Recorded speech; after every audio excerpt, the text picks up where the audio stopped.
Well, it's a little bit chilly today, but we're going to do this video on how to plant ginseng, wild American ginseng.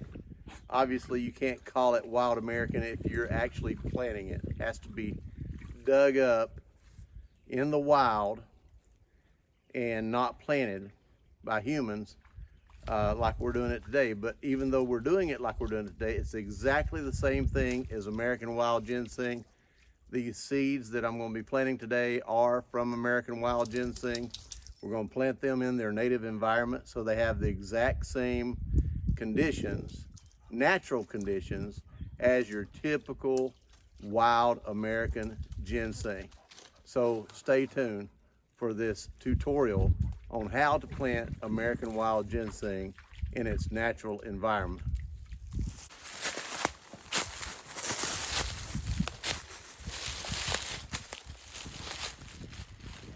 Now, when planting ginseng, you can plant it just in the forest, or you can plant it in containers as well, and it will still grow. But you still need to have it in a container where you have it in the natural environment, in my opinion, to get the best ginseng. And if you'll notice, all this leaf coverage that has fallen in the fall season has protected these ginseng roots. These are about 4-year-old roots that are in this container, and just going to clean out some of this debris and give it a little bit of a better chance to grow this year.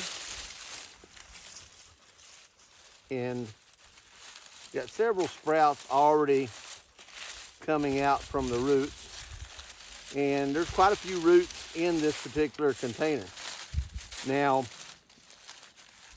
not all these roots are going to sprout every year, and it's one of the things that makes ginseng so valuable and popular is it grows very slow, and its environment is important for it to grow the best. Now, we obviously have quite a few roots in here, but I only see a few sprouting so far.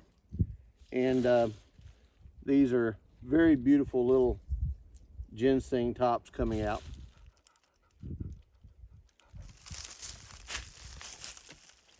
Get out.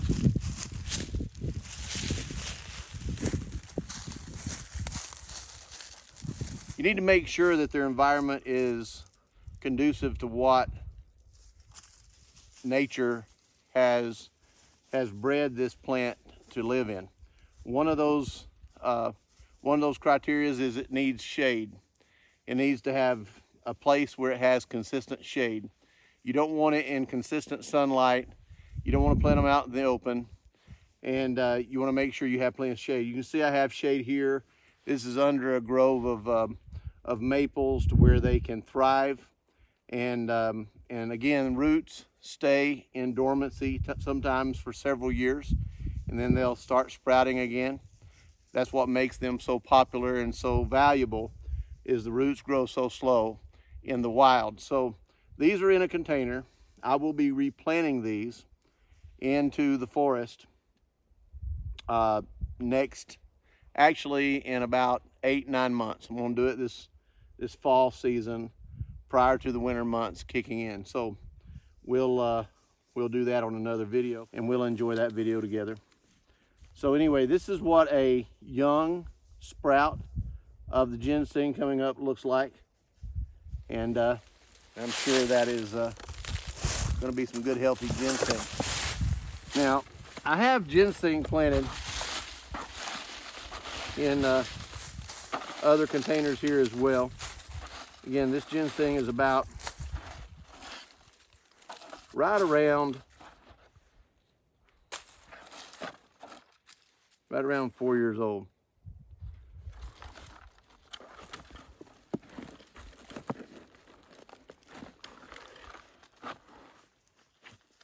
these roots, I want to show you a root here coming up for sprout. This is a good example. It's important, if you're planting them in containers, to remove some of the harsher, heavy leaves away from them. Look at that healthy root system, and you can see the sprout that's on its way up. It's a very healthy root. This is a 4-year-old root, grows very slowly. Good, strong root system. That's what it's all about, is the root. And you can see the sprout coming up. Every year, this section is going to get longer and longer, as you'll be able to see a ring for every year that it grows. Now again, they don't grow every year, but you can tell that this one has sprouted consistently for the last 4 or 5 years. And it has 1, 2, 3, 4, 5, 6. It's about a 7-year-old root. Good looking ginseng, wild American ginseng.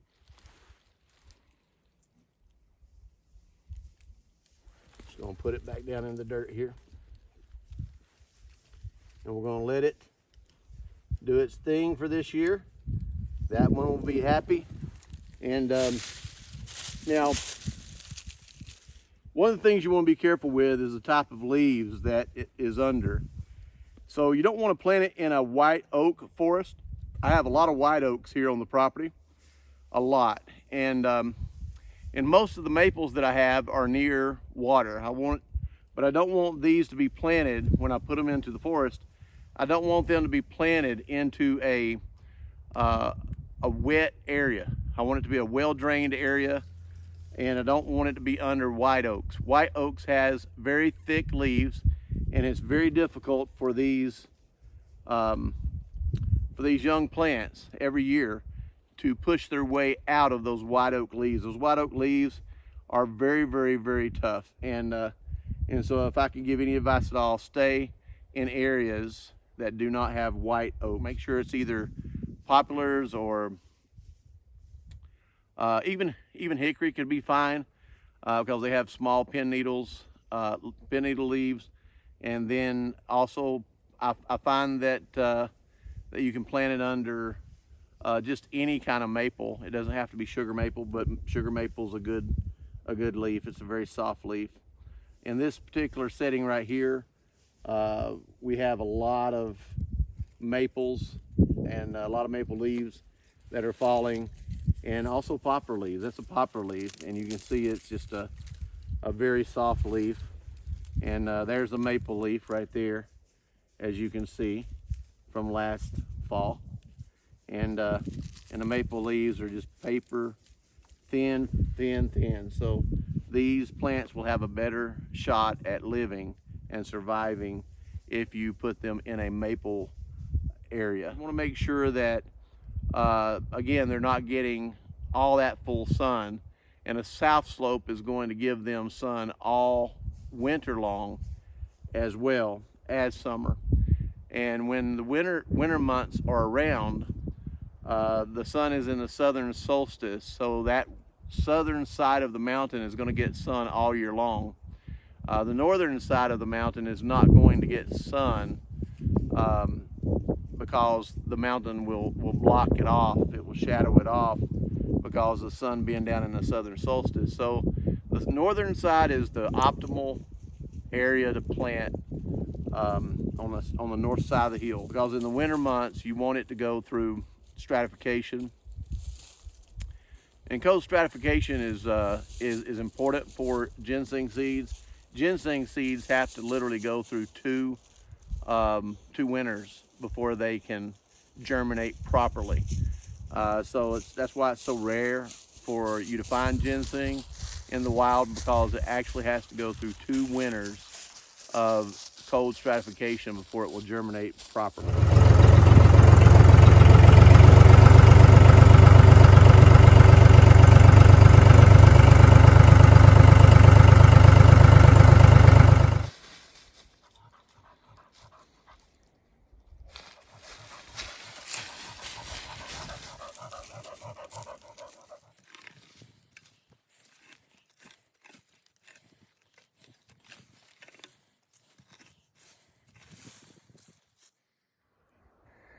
Okay, I'm dirty. I'm hot. It's been a cool day. Can't wait to get back to the cabin and get me some good water. So anyway, just me and my mutt here, Chevy. As you can see, we've been preparing the dirt. We've had a lot of forest fires here lately in the area.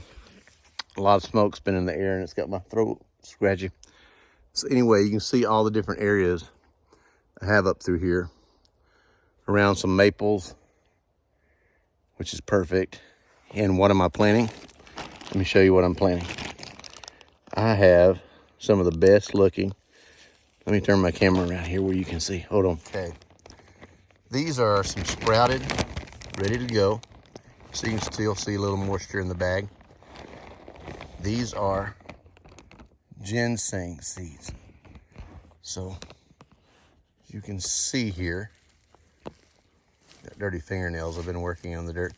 They're ready to go in the ground. And say we're already, we've got a lot of area up through here, all scratched up, ready to go. And so let's get started and let's plant some seeds. And I'll show you how many to put down. And it's going to be very easy. It just takes a little back work. And but we need to do things a certain way. Number one, we need to make sure we have the right leaves falling in the area that we're planting them. And I mentioned this in the other part of the video. It needs to be preferably a softer leaf, like a maple. There's a lot of other softer leaves as well. The one leaf you need to be careful with, and they can always blow in. I don't have any white oaks anywhere close to me right here, but there's some in the distance. When I say some in the distance, if I look over there, there's some white oaks. That's a white oak. That's a white oak. And I don't know if you can see the other ones over there or not, but behind me here, we're good. Where we're planting, we're good. So we may have some white oak leaves that will blow this way, but that doesn't mean it's going to cover everything with solid white oak leaves. White oak leaves are very tough. It's very difficult for the seedlings to push up through those leaves, and therefore it's very difficult for them to survive. We want them to survive and create a good crop. And these seeds are going to take a little while to grow. I will tell you this little seed, excuse me, I dropped it. This little seed right here is germinated, ready to go. Now, to go through stratification, what we call winter stratification or cold stratification, that means, example, if you're going to plant tomato seeds or you're going to plant some other types of seeds, you're going to put them in the freezer in your house overnight. Usually it only takes one night for that. But when you're doing a cold stratification for ginseng seeds, and there's a lot of ginseng seeds here, right? A lot. We got several thousand. So if you're doing cold stratification for ginseng, this is American Wild Ginseng, it cannot be done that way. Cold stratification, they have to go through 2 solid winters. 2 solid winters. Now, we have some fairly cold winters here with a lot of below freezing temperatures. We're not gonna plant these deep. We're gonna plant these literally just below the surface of the leaves and the natural compost that the earth is making with all the leaves that are falling. We're gonna give it a great chance to survive. I'll plant it today. I'll come back tomorrow, put a little water on it. I'll probably put water on it between the rains so that in the first month, 2 months, it gets plenty of water. I don't want to overwater it. You need to plant it in well-drained soil. This is very well-drained soil. The soil here has a lot of vegetative growth and root systems from all types of plants in it, but the shadowing of the trees keep a lot of things from growing. So you have a canopy, nice shade. You don't want these seeds to be growing in full sunlight. You want them to be growing in a shaded area, preferably on the north slope. Now, if you have a steeper mountain, the north slope is going to help you quite a bit. If you don't have a very steep mountain, you can plant them almost on any slope as long as you have some type of shade. Where you have a gap, where you have one hill and another hill, you might even be able to plant it on the south slope and be okay as long as you have plenty of shade and the other hill shadows it off well in the winter time and lets it get cold enough. In my area here, we have cold enough winters. I'm in the western North Carolina mountains in a fairly high altitude, so I'm in good shape here. So anyway, I'm gonna get to planting and you'll see the process all the way through from beginning to end. So as I plant, as you can see, all I'm gonna do is I'm gonna plant a few. Not all of them are gonna come up. I like it where there's like dead, rotten logs laying around. And again, not all of them's gonna come up. And when they're young roots, if they're only 2 or 3 years old, and they're not where I want them to be, I will transplant some of them, and we'll be fine. You don't need to really be that particular at this stage because you don't even know how many of them are going to come up. Even though they're sprouted, even though there's viable seeds,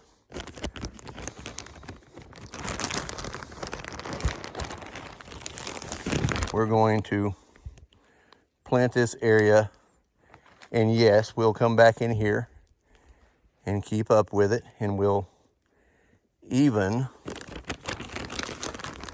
transplant some in about 2 or 3 years when the roots are big enough to manage. This is their natural habitat. As you can see, now all I'm going to do from this point forward is I'm going to water it, and then I'm going to bring these leaves back over top of it that I have raked off. We'll put these right back on top, and like I say, we'll keep this area moist for the next few days, and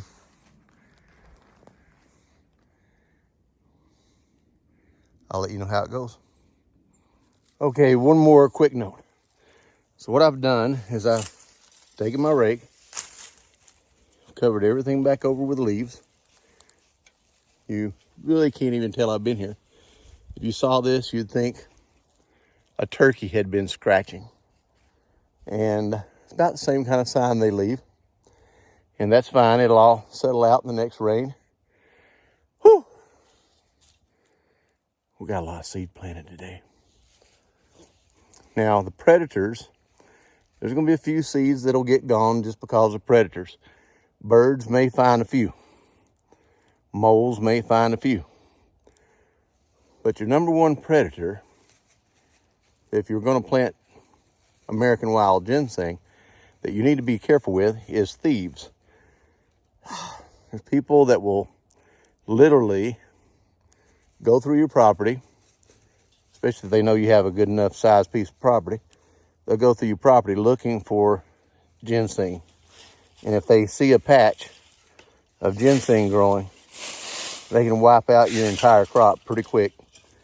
And because it's a valuable commodity when it grows, especially once it gets some age on it. So you got to put it in a place where you can hide it from the predators, and at the same time it has a good, healthy growing environment to be able to live.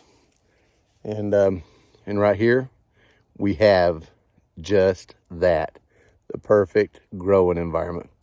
And I'll have to do a follow-up video here later on this year, show you how it's growing. Not all of them are going to come up. Like I say, there's going to be a lot of them that won't come up, a lot of them that will. Ginseng seeds are very difficult, so you always need to overplant instead of underplant. And but I'll give you a follow-up on the growth of these plants here in maybe in the summer or maybe in late summer. I want to make sure that they're either blooming. Maybe I'll do it different stages. I want to do it also where I can show you some other plants that have going that are several years old that I can hopefully show you toward the later part of the year, how they seed out, how their seeds are a ball of green seeds, and then when they turn red, those seeds are viable and ready to process.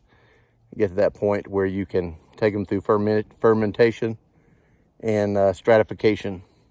Again, they have to have 2 years of cold stratification before you can plant them, or you're not going to have them germinate like what I just showed you a moment ago. These seeds were well germinated. I'm going to probably have a good percentage of them come up. So see you later on the next video.